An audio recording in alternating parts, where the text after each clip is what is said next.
What's up guys, Wolf here. Welcome to another Diablo 4 video. In today's video, I'm going to showcase the best Necromancer minion build for Season 1. Now, I've got some gameplay that isn't actually from the seasonal world because I want to make setups for every single class, and it's just not going to be possible for me to level up my characters again in the new world.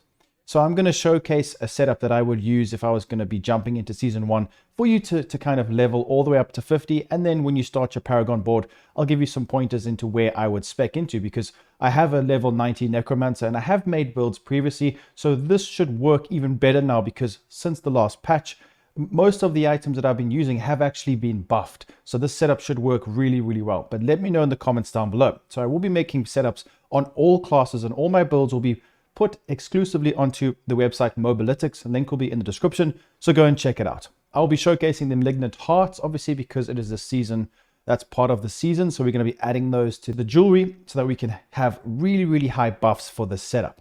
So I've got a minion build that utilizes shadow damage. This is going to do a lot of damage, and it'll allow you to level up. If you just spec into the way I've gone, then you'll have no problems. Then once you get to the higher levels, like for Nightmare Dungeons, you will absolutely shred, especially considering we have got a lot of buffs from the Malignant Hearts to put on the jewelry, and also just from the increases that we've received in the last patch. Patch notes will be in the description if you guys want to check that out.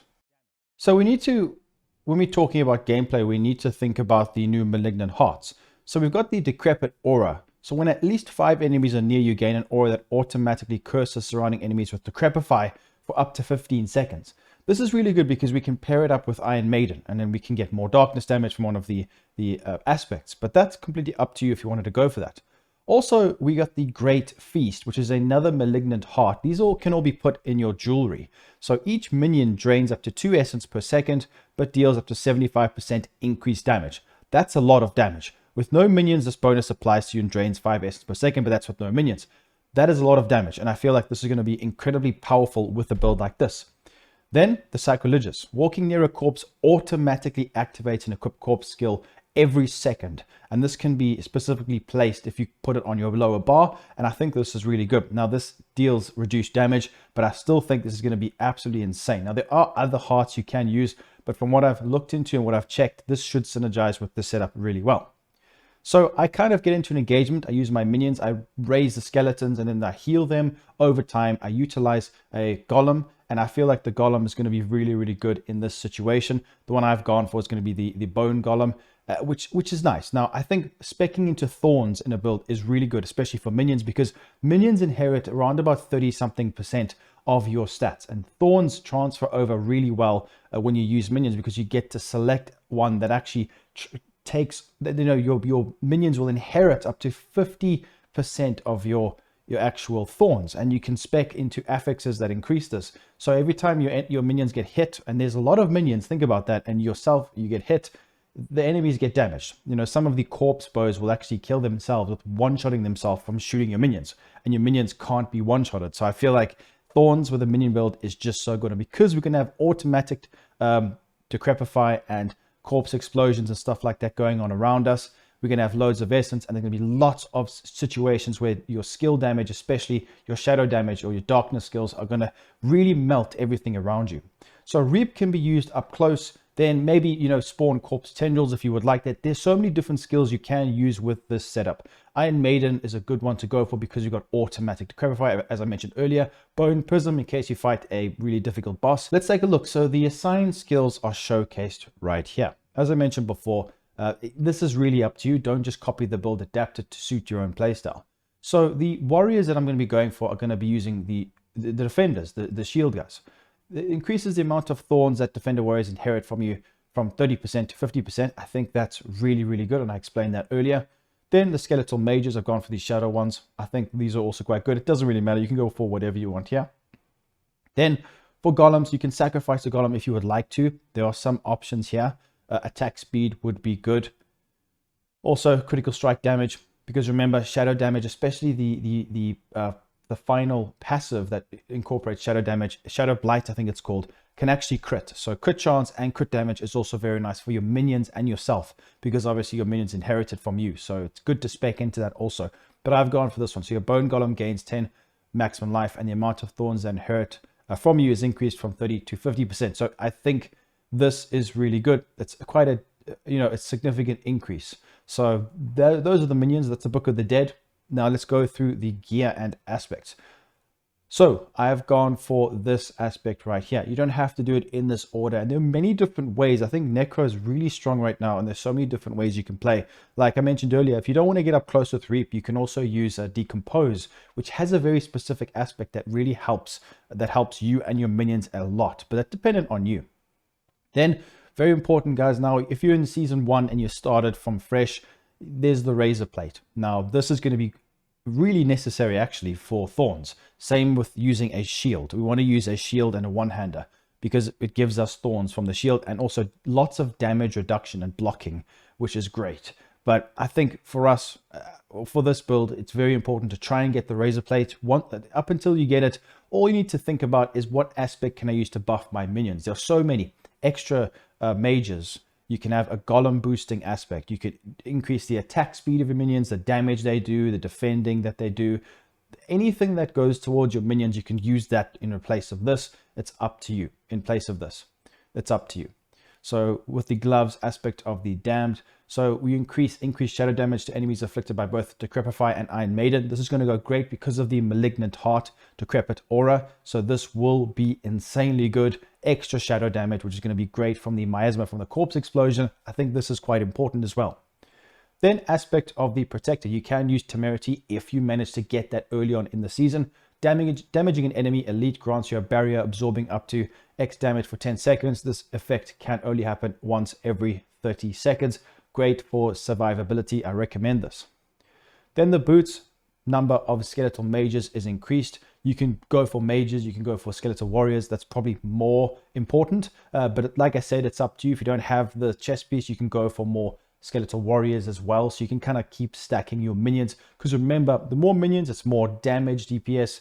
It's more survivability because they're going to be tanking the damage for you and aggroing the mobs. And also there'll be more chances of enemies hitting them for the thorns to proc on the enemies. So it's really good having more minions, to be honest. Then the weapon, we want to go for, I think the Black River is going to be ideally the best thing. I don't even have that in my normal Eternal realm, but I think this is going to be great for a weapon. So the aspect of reanimation. Skeletons get increased damage while alive up to 40% after 10 seconds.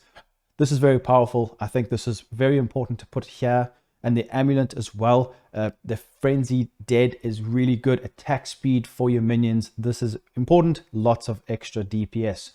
The Bone Prism Blight. Now, you don't have to use this. It was bugged with the lucky hit chance, but you can actually go for something else, like more damage in other ways. Or you can use, what I would recommend is you could potentially go for, instead of Bone Prism, if you don't want to use this, go for the Corpse Tendrils one, which allows you to increase your damage and your crit chance, because that will help your minions do more damage, and also the shadow damage from the passive on the skill tree actually crits. So this is going to be very important.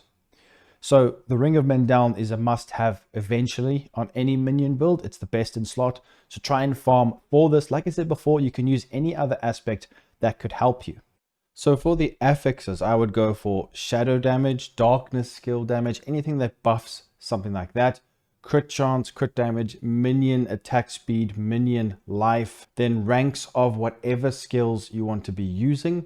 Also thorns, try get a lot of thorns, and also sharing of thorns to your minions. It'll go like towards your mages or to your golem. Try get as many of those as possible. Then other kind of affixes for defense, for survivability, could be like any kind of DR or damage reduction from close enemies, from distance. Anything like that is going to help you survive. We kind of just want to buff really what we're working with, which is our minions, darkness or shadow damage, and also our cells, survivability, and thorns. Anything like that, any affix that goes towards that is going to be really good.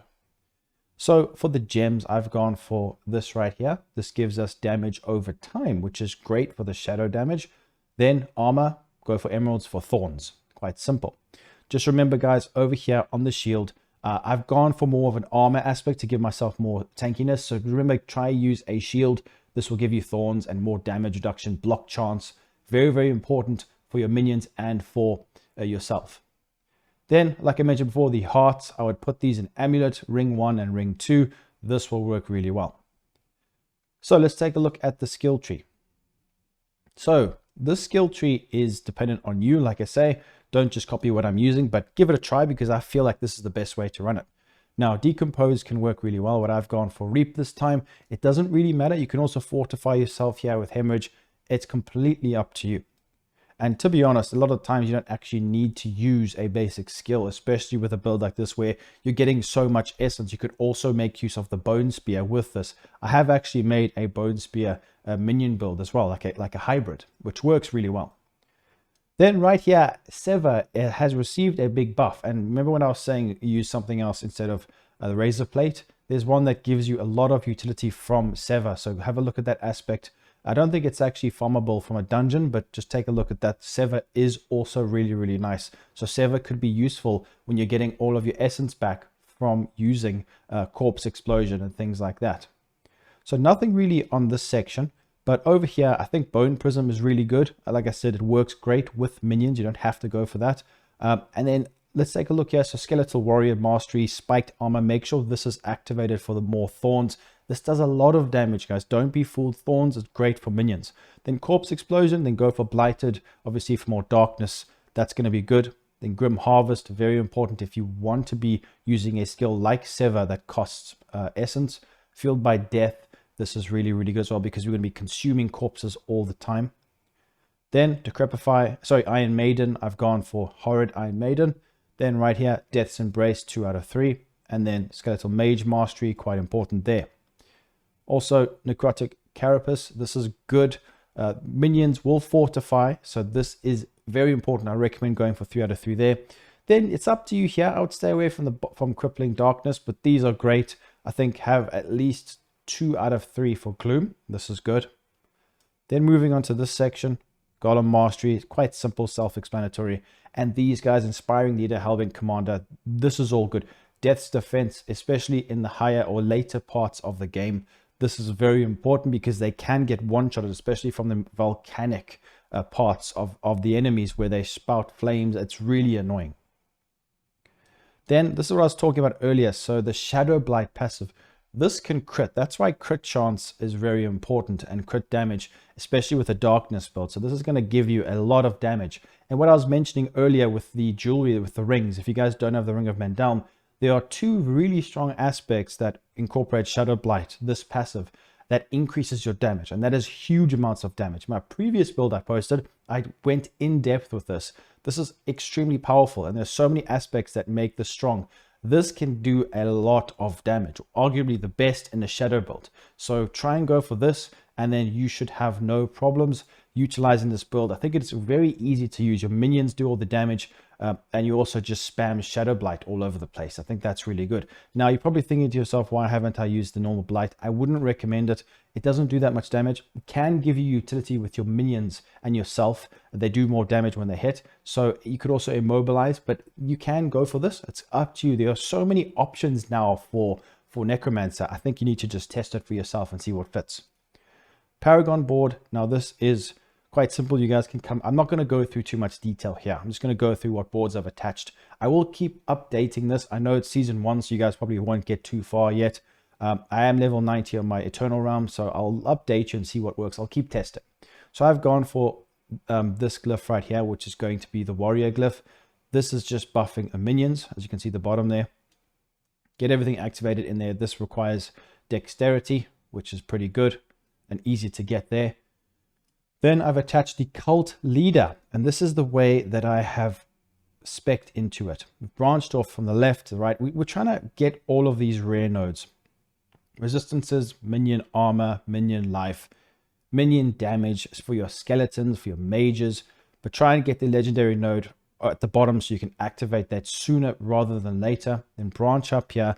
You can decide how far you want to go with this, and then you can spec into the other one. But I recommend going full on with this board because it's only really the best board for minions at the moment. You can spec into Golem and stuff like that, but I don't recommend it. I would stay to this one. Then I've gone for the Grave Keeper glyph. This is going to be great over there. branched off to the left and I've attached the Wither. This is going to be more for shadow damage. So put it here so that you can branch down and get this activated. Then I've gone and spec'd into these sections and then placed the Scourge glyph. This is going to be really, really good. So dealing more damage to enemies affected by shadow damage over time, which is going to be the miasma and all of that. So works great. Try and farm for the uniques. It's a lot of uniques for Necromancer for a build like this. Let me quickly actually showcase that so you have an idea what I mean. So if we take a look, for example, on the gloves, there are really good gloves that I would recommend you guys try and get. So we have got these Howl from Below. Instead of detonating immediately, Corpse Explosion sends a skeleton and basically runs towards the enemies, and Corpse Explosion does more damage, and it's also the damage over time. It's not just the initial explosion. So these are a must try farm. You need to get these if you want to make this build or really make this build really strong. Also, we've got powerful uniques here. The Black River. This is absolutely insane. A one-handed scythe. Corpse Explosion consumes up to 4 additional corpses around the initial corpse, dealing X amount increased damage and with a larger radius. So this is insane, especially with the new Malignant Heart. This is going to be extremely powerful. Bloodless Scream is also great for chilling and freezing enemies, but that's up to you. Ring of Men down here. Those are the main ones. There's a lot to go through, there's a lot to think about, but just see what you get. Try different methods. Give my setup a try and let me know what you guys think in the comments down below. Make sure to leave a like, subscribe. I'll see you in the next video. Peace out, guys.